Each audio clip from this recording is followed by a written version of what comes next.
اپنی اولاد کو ایسے درس گاہوں میں درس دیں، تعلیم دلانے کی کوشش کریں جہاں پر اسلامی ماحول ہوں، ہمارے بچے کے عقیدے نہ بگڑتے ہوں، ہماری اولاد کے عقیدے نہ بگڑتے ہوں، جہاں ہماری لڑکیاں پڑھنے کے لیے جا رہے ہیں وہاں پر کوئی ایجوکیشن نہ ہو، جہاں پر مردوں اور عورتوں کا اختلاط نہ ہو، ایسے تمام چیزیں دیکھ دیکھ کر، جیسے کہتے ہیں کہ پھونک پھونک کر قدم رکھنا، تول تول کر کے بات کرنا، تو ہم اپنی اولاد کے بارے میں یہ تمام چیزیں اگر دیکھ لیں گے کہ ہم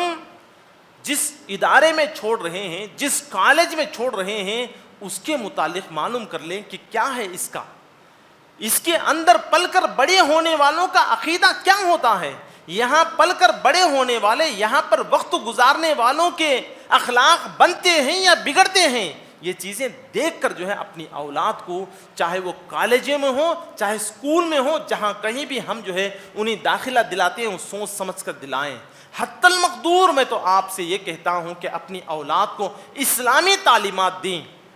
آج ہم میں کا تقریباً ہر شخص الا ماشاء اللہ تقریباً ہر شخص دین کا علم اپنی اولاد کو دلانے سے کوسوں دور بھاگ رہا ہے۔ اگر یہ ہمارا ماحول بنا رہے گا تو آج کے بعد ایک 50 سال کے بعد جو ہے کوئی عالم ہمیں نہیں ملے گا، صحیح کتاب کی تفسیر کرنے والا، صحیح حدیث کی تشریح کرنے والا، کتاب و سنت سے صحیح مسائل کے استنباط کرنے والے کوئی صحیح علماء کرام ہمیں نہیں ملیں گے۔ صرف عقل کو لڑا کر وہ کتاب و سنت سے مسئلے استنباط کر کے ہمارے اوپر تھوپیں گے اور ہم عمل کرنا ہوگا، اور عمل کر کے بھی دوزخ کو جانا پڑے گا۔ ہم ایسے لوگ پیدا ہو جائیں گے اگر آج ہم اپنی اولاد کو دینی تعلیم سے دور کریں گے تو ابراہیم علیہ السلام نے اپنی اولاد کے خاطر جو کردار انہوں نے ادا کیا ہے، ان میں سے 3 چیزیں میں آپ کے سامنے ذکر کیا ہوں۔ ایک آخر چیز یہ بھی بہت بے حد ضروری ہے، جیسے ہم اپنی اولاد کی اچھی تربیت اور نیک صالح ہونے کی کوشش کرتے ہیں، اسی طرح ہماری اولاد کی اولاد بھی اچھی ہونی چاہیے، اس کے لیے بہتر بہو لانے کی کوشش کریں۔ اپنے بیٹے کو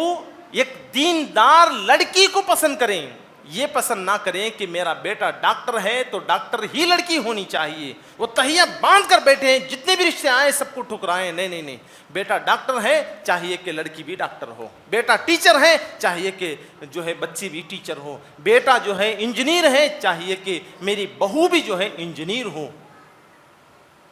یہ سوچنا چاہیے کہ میرا بیٹا جیسا کیسا بھی ہے مگر میری بہو دیندار ہونی چاہیے،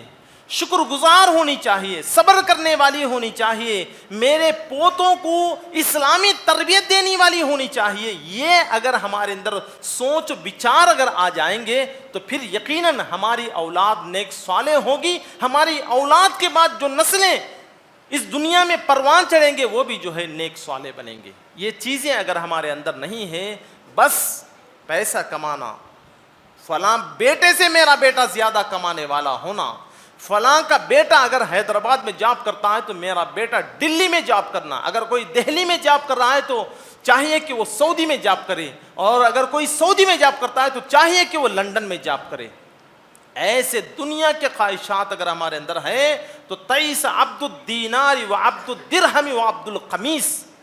ہم دینار کے غلام بن جائیں گے، اللہ کے غلام نہیں، ہم درہم کے غلام بن جائیں گے۔ اب پھر اس کے بعد لوٹ کر نہیں آ سکتے، دین کو چھوڑ دیں گے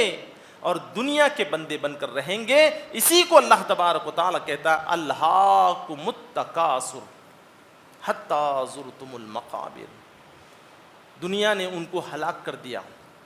دنیا کی چاہت، مزید کی چاہت، مزید کی ہرس انہیں ہلاک کر دیا، یہاں تک کہ خبروں میں جا کر پہنچ گئے، اب کیا بھی نہیں کر سکتے۔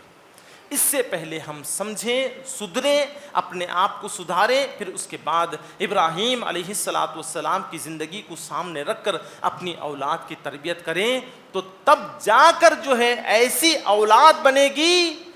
کہ یا بنی انی ارا فی المنام انی اذبحک فانظر ماذا تری قال یا ابت افعل ما تؤمر ستجدنی ان شاء اللہ من الصابرین۔ ایسی اولاد پیدا ہوگی۔ اے بیٹے میں تجھے ذبح کر رہا ہوں، خواب میں دیکھ رہا ہوں، میں سمجھتا ہوں کہ اللہ کا حکم ہے، تو بیٹا کہتا ہے کہ اے ابا جو حکم تمہیں دیا جا رہا ہے اس پر عمل کیجئے, مجھے ذبح کر دیجئے, میں صبر کروں گا, مجھے صبر کرنے والا آپ پائیں گے. یہ تربیت ہونے کے بعد ایسی اولاد ہماری نسلوں کے اندر یہ اخلاق آئیں گے. ورنہ آج جو ہماری اولاد ہے, آپ کہہ دیں کہ بیٹے امریکہ کی جاب چھوڑ دیں, آ کر حیدرآباد میں کر لے تاکہ جو ہے ہماری خدمت کے تیرے موقع ہے.